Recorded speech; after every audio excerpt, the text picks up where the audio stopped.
Look, I like Boris Johnson. I've known Boris Johnson for years, and I've supported him for years.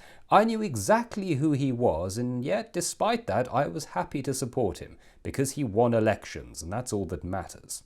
Yes, I knew he was lazy and impetuous, disloyal and short-tempered, but I also knew he was good at pretending that he wasn't any of those things, and I was great at pretending that I didn't know he was pretending. Because I've always said that when somebody tells you who they are, you should believe them, and then tell everyone else the opposite if that's to your advantage. But when I saw him being booed by a bunch of royalists this weekend, I realised that the general public was beginning to see the real Boris Johnson, the one I've known for years, and that's bad news for all of us. So, with regret, I will vote against him tonight, because I believe in conservative principles. Small government, support for business, and doing whatever it takes to save my own job. You see, I thought he would be a very different Prime Minister to what we ended up with. I mean, yes, he did win power by ruthlessly exploiting the divisions in the country and having no compunction about breaking the law, but then I thought he would govern like he was the London mayor again.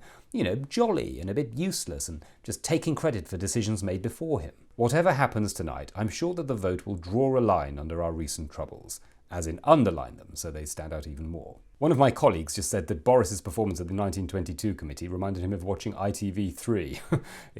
All the old favourites but no new material. Whereas I've always thought of Boris as more of an ITV2 man, lots of sex and drama, but if you watch for too long, you end up feeling a bit dirty.